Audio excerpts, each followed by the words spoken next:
മറയേണ്ടതോർത്ത്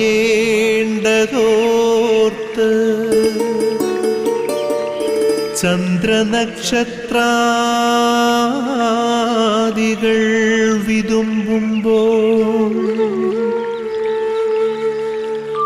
മാറ്റമില്ലാതെങ്ങും വിരാജിക്കും ദൈവമേ, അങ്ങയെ വാഴ്ത്തുന്നു ഞങ്ങൾ. ഉദിച്ചെങ്ങും പ്രഭതൂകും പാരിലെ സൂര്യരശ്മിയേക്കാൾ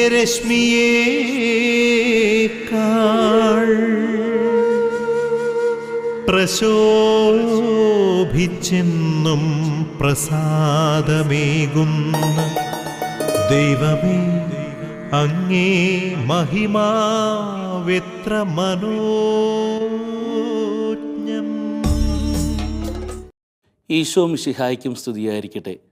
ലോകമെമ്പാടുമുള്ള ഗുഡ്നസ് TV പ്രേക്ഷകർക്ക് പ്രഭാത വിരുന്നിലേക്ക് സ്നേഹപൂർവ്വം സ്വാഗതം. കർത്താവ് ഇതാ ഒരു പുതിയ പുലരി കൂടി നമുക്ക് നൽകിയിരിക്കുകയാണ്. ഈ ഒരു ദിവസം കർത്താവിൻ്റെ കൃപകളെ അനുഭവിക്കാൻ, ആസ്വദിക്കാൻ നമുക്ക് കർത്താവിനോട് തന്നെ നമുക്ക് പ്രാർത്ഥിക്കാം. നമ്മുടെ ഓരോ നിമിഷങ്ങളും ഓരോ ചലനങ്ങളും, ഇന്നത്തെ നമ്മുടെ യാത്രകളും കണ്ടുമുട്ടലുകളും, നമ്മുടെ പരിശ്രമങ്ങളും അധ്വാനങ്ങളും പ്രാർത്ഥനകളും പഠനങ്ങളും എല്ലാം ഈശോയുടെ കരങ്ങളിലേക്ക് തന്നെ സമർപ്പിക്കാം. ഒരു ദിവസം കർത്താവ് നൽകിയിട്ടുണ്ടെങ്കിൽ ഇത് ഏറ്റവും വലിയ സമ്മാനമാണ്. സങ്കീർത്തനങ്ങളുടെ പുസ്തകം 5-ാം അധ്യായത്തിൽ നമ്മളെ ഓർമ്മപ്പെടുത്തുന്നത് പ്രഭാതബലി ഒരുക്കി നിന്നെ ഞാൻ കാത്തിരിക്കുന്നു എന്നുള്ളതാണ്. അപ്പോൾ ഈശോയ്ക്ക് വേണ്ടി ഒരു പ്രഭാതബലി ഒരുക്കി നമുക്ക് കാത്തിരിക്കാം. കർത്താവിനോട് ഇന്നത്തെ ദിവസം ഞങ്ങളെ വഴി നടത്തണമെന്ന് ആത്മാർത്ഥമായിട്ട് പ്രാർത്ഥിക്കാം. പ്രഭാത വിരുന്നിൻ്റെ മധ്യസ്ഥയായ പരിശുദ്ധ അമ്മ നമ്മെ ഓർമ്മിപ്പിക്കുന്നുണ്ട്, കർത്താവ് നിന്നോടൊപ്പം ഉണ്ട്, എല്ലാ കാര്യങ്ങൾക്കും കർത്താവ് നിന്നെ സഹായിക്കും, കർത്താവിന് അസാധ്യമായിട്ടൊന്നുമില്ല. പരിശുദ്ധ അമ്മയോട് ചേർന്ന് നമുക്ക് പ്രാർത്ഥിക്കാം. പരിശുദ്ധ അമ്മയോട് നമുക്ക് പ്രാർത്ഥിക്കാം. ഒരുമിച്ച് നമുക്ക് ഏറ്റുചൊല്ലാം. നന്മ നിറഞ്ഞ മറിയമേ സ്വസ്തി, കർത്താവ് അങ്ങയുടെ കൂടെ, സ്ത്രീകളിൽ അങ്ങ് അനുഗ്രഹിക്കപ്പെട്ടവളാകുന്നു. അങ്ങയുടെ ഉദരത്തി ഫലമായ ഈശോ അനുഗ്രഹിക്കപ്പെട്ടവനാകുന്നു. പരിശുദ്ധ മറിയമേ തമ്പുരാൻ്റെ അമ്മേ, പാപികളായ ഞങ്ങൾക്ക് വേണ്ടി ഇപ്പോഴും ഞങ്ങളുടെ മരണസമയത്തും തമ്പുരാനോട് അപേക്ഷിച്ചു കൊള്ളണമേ. ആമേ. പരിമളത്തിനുറവയാം നറുസൗരഭ്യമാകട്ടെ ഞങ്ങളുമീ മണ്ണിൽ.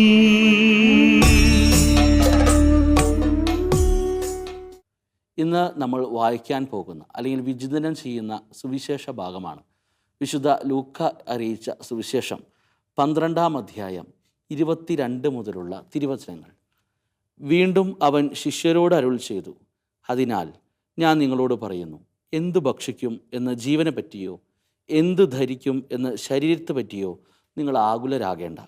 എന്തെന്നാൽ ജീവൻ ഭക്ഷണത്തിനും ശരീരം വസ്ത്രത്തിനും ഉപരിയാണ്. കാക്കകളെ നോക്കുവിൻ, അവ വിതയ്ക്കുന്നില്ല, കൊയ്യുന്നില്ല, അവയ്ക്ക് കലവറയോ കളപ്പുരയോ ഇല്ല, എങ്കിലും ദൈവം അവയെ തീറ്റിപ്പോറ്റുന്നു. പക്ഷികളെക്കാൾ എത്രയോ വിലപ്പെട്ടവരാണ് നിങ്ങൾ. ആകുലരാകുന്നത് കൊണ്ട് ആയുസ്സിൻ്റെ ദൈർഘ്യം ഒരു മുഴം കൂടി നീട്ടാൻ നിങ്ങൾക്ക് ആർക്ക് സാധിക്കും? ഏറ്റവും നിസ്സാരമായ ഇതുപോലും ചെയ്യാൻ നിങ്ങൾക്ക് കഴിവില്ലെങ്കിൽ മറ്റുള്ളവയെപ്പറ്റി ആകുലരാകുന്നതെന്തിന്? ലില്ലികളെ നോക്കുവിൻ, അവ നൂൽ നൂൽക്കുകയോ വസ്ത്രം നെയ്യുകയോ ചെയ്യുന്നില്ലല്ലോ.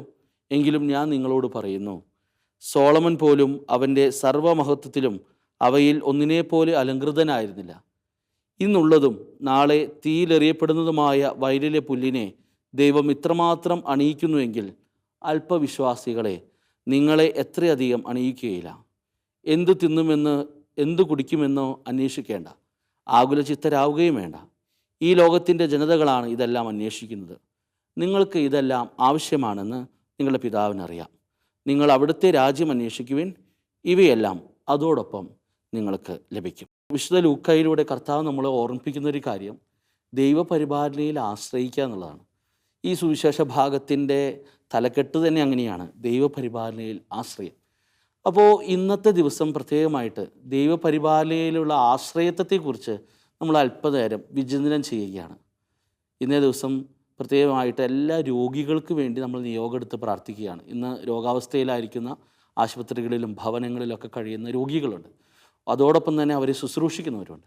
അവരെ പൂർണ്ണമായിട്ട് ഇന്നത്തെ ദിവസം നമ്മൾ സമർപ്പിച്ച് പ്രാർത്ഥിക്കുകയാണ്. അപ്പോൾ ഈ സുവിശേഷ ഭാഗത്തിലൂടെ കടന്നു പോകുമ്പോൾ ദൈവപരിപാലനയിൽ എങ്ങനെയാണ് നമ്മൾ ആശ്രയം വെക്കേണ്ടത് എന്ന് നമ്മളെ ഓർമ്മിപ്പിക്കുകയാണ്, അല്ലെങ്കിൽ പഠിപ്പിക്കുകയാണ് കർത്താവ്. ഈ കാലഘട്ടത്തിലൊക്കെ നമ്മൾ എപ്പോഴും കേൾക്കുന്നൊരു വാക്കാണല്ലോ, ഡിപ്രഷൻ വരുന്നു, നിരാശയിലേക്ക് പോയി, ഞാൻ ഡൗൺ ആണ്, എനിക്കൊന്നും ചെയ്യാൻ സാധിക്കുന്നില്ല എന്നൊക്കെ പറഞ്ഞു. ഒരുപക്ഷെ അത് ചിലപ്പോഴൊക്കെ വല്ല അലങ്കാരമായിട്ട് തോന്നും.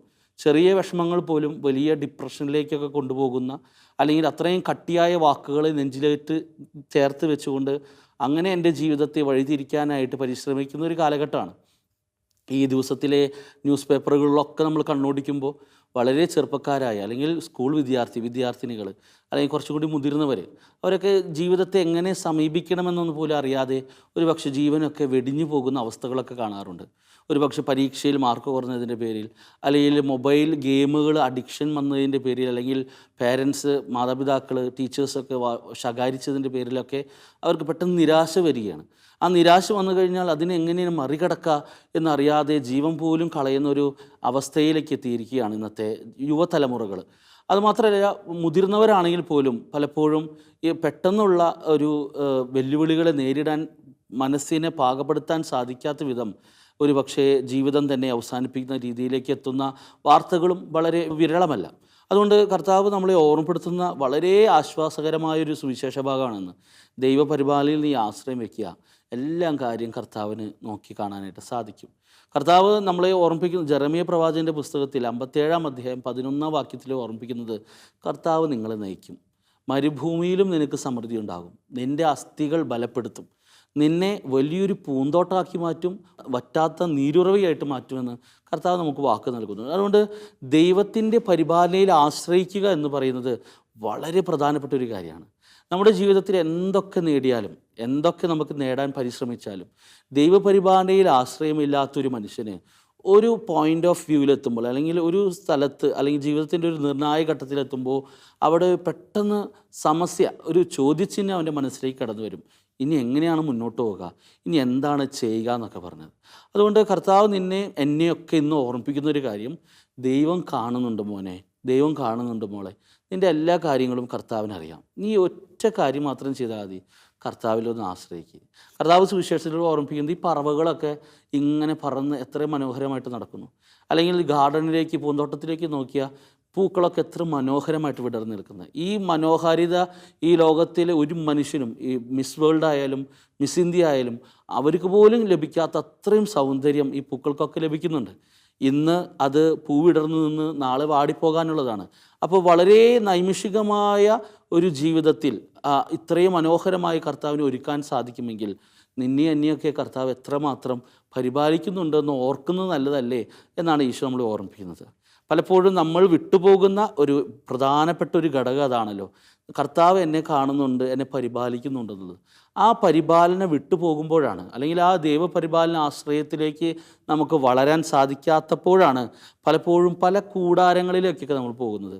ചിലപ്പോഴൊക്കെ ചില സ്ഥലങ്ങളിലേക്കൊക്കെ പോയി 1-ാം പ്രമാണത്തിൻ്റെ ലംഘനത്തിലേക്ക് പോകുന്നത്. എൻ്റെ ജീവിതം മടുത്തു, ഇനി ഇതെങ്ങനെ മുന്നോട്ട് പോകുക, എൻ്റെ ബിസിനസ്സൊക്കെ അതേ വളരെ പിന്നോട്ട് പോയിക്കൊണ്ടിരിക്കുകയാണ്, അല്ലെങ്കിൽ എൻ്റെ ജോലിക്ക് വലിയ വെല്ലുവിളി നേരിടുകയാണ്, അല്ലെങ്കിൽ പഠിക്കുന്ന കാര്യത്തിലൊന്നും എനിക്ക് അത്രയും മാർക്കൊന്നും കിട്ടുന്നില്ല, അല്ലെങ്കിൽ എൻ്റെ ലക്ഷ്യങ്ങളിലേക്ക് എത്തിച്ചേരാൻ സാധിക്കില്ല, കുടുംബത്തിൽ അസമാധാനമായ കുറേ കാര്യങ്ങൾ നടക്കുന്നു, പതിവില്ലാത്ത അല്ലെങ്കിൽ പ്രതീക്ഷിക്കാത്ത രീതിയിൽ സാമ്പത്തികമായ ബുദ്ധിമുട്ടുകളിലൂടെ കടന്നു പോകുന്നു, അല്ലെങ്കിൽ രോഗാവസ്ഥകളൊക്കെ വരുന്നു.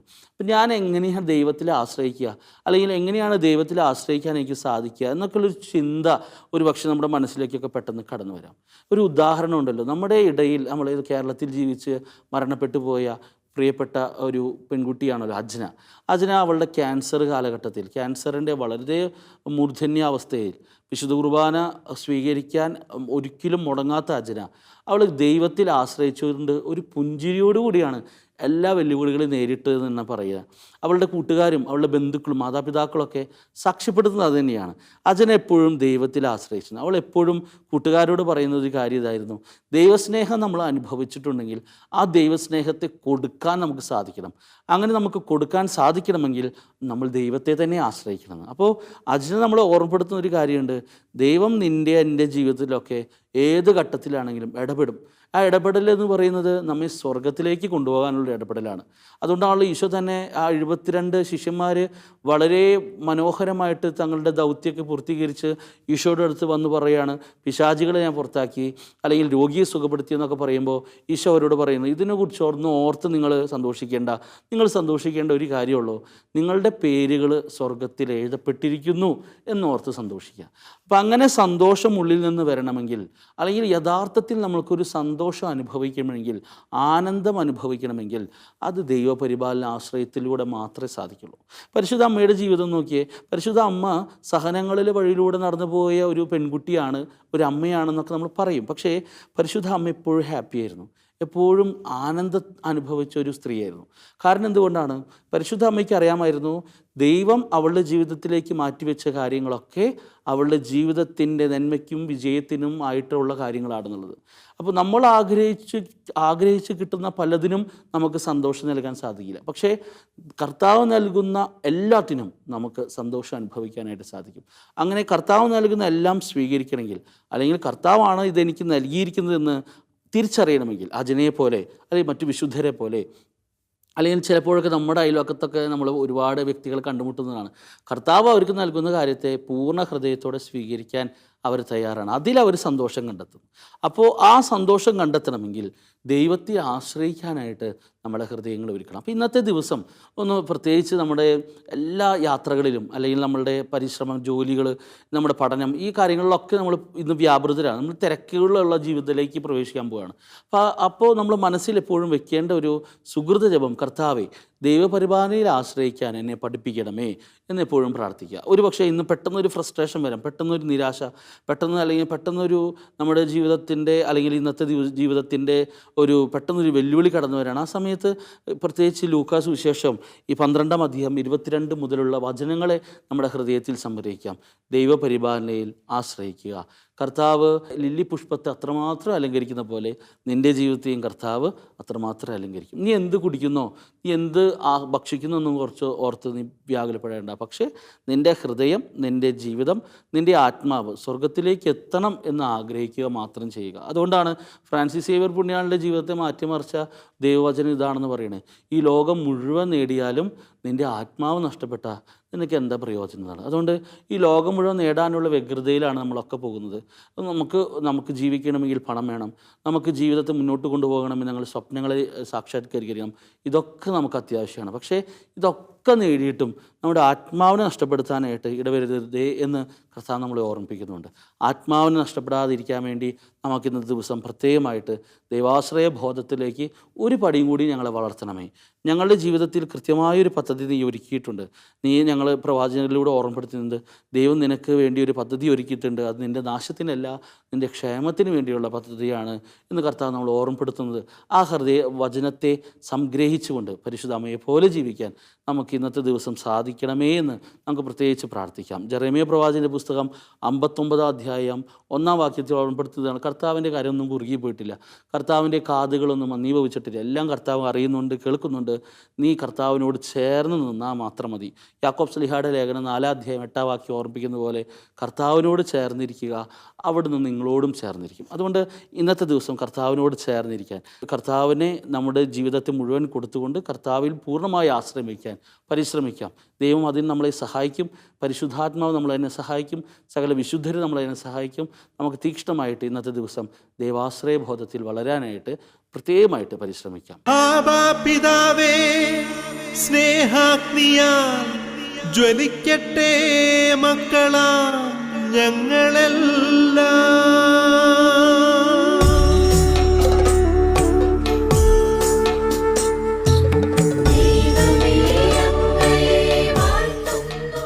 പ്രത്യേകിച്ച് നമുക്ക് ഈ നിമിഷങ്ങൾ പ്രാർത്ഥിക്കാം. സ്വർഗഭുവാസികളോടുകൂടി നമുക്ക് പ്രാർത്ഥിക്കാം. സകല ക്രോവന്മാരും ശ്രാപ്യന്മാരും മുഖ്യദൂതരും ഈ സമയത്ത് നമ്മുടെ മനസ്സിൽ കാണേണ്ട ഒരു ചിത്രം ഇതാണ്. സ്വർഗത്തിലിരുന്നു കൊണ്ട് അവർ രാജസിംഹാസനത്തിലിരിക്കുന്ന കർത്താവിനെ പാടി സ്തുതിക്കുന്ന ഒരു രംഗം. വിശുദ്ധ കുർബാനയുടെ സമയത്ത്, ഓശാനയുടെ സമയത്തൊക്കെ നമ്മളെ ഓർമ്മപ്പെടുത്തുന്നത്, അല്ലെങ്കിൽ യേശയ്യാപ്രവാചകൻ്റെ പുസ്തകം 5-ാം അധ്യായത്തിലൊക്കെ ഓർമ്മപ്പെടുത്തുന്ന രംഗം അതാണല്ലോ. ക്രോവ്യന്മാരും ശ്രാപ്യന്മാരും സകല വിശുദ്ധരും മാലാഖമാരും ഒക്കെ കർത്താവിനെ സ്തുതിക്കുകയാണ്. ഓരോ നിമിഷവും സ്തുതിച്ചുകൊണ്ടിരിക്കുക. നമുക്ക് അവരോടുകൂടെ ചേർന്ന് കർത്താവിനെ സ്തുതിക്കാം. സകല വിശുദ്ധർ, നമ്മുടെ ഇടവക മധ്യസ്ഥർ, നമ്മുടെ പേരിന് കാരണഭൂതരായിരിക്കുന്ന വിശുദ്ധർ, നമ്മുടെ കാവൽ മാലാഖമാർ, എല്ലാവരോടും ചേർന്ന് നമുക്ക് കർത്താവിനെ സ്തുതിക്കാം. പ്രത്യേകിച്ച് പരിശുദ്ധ അമ്മയുടെ മാധ്യസ്ഥത്തിലൂടെ, പരിശുദ്ധ അമ്മയുടെ ഒപ്പം ഇരുന്നുകൊണ്ട് കർത്താവിനെ നമുക്ക് സ്തുതിക്കാം. പ്രത്യേകിച്ച് മരിയൻ കൂടാരങ്ങളിൽ പ്രാർത്ഥനകളിലായിരിക്കുന്ന സകല പരിശുദ്ധരോടുകൂടെ നമുക്ക് വേണ്ടി അവരോടൊപ്പം നമുക്കൊരു ജപമാല ചൊല്ലി കർത്താവിനെ സ്തുതിച്ചും പ്രാർത്ഥിക്കാം.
സകല ഭൂവാസികളോടും ചേർന്ന് സഭയോട് ചേർന്ന് കർത്താവ് നമുക്ക് സ്തുതിക്കാം.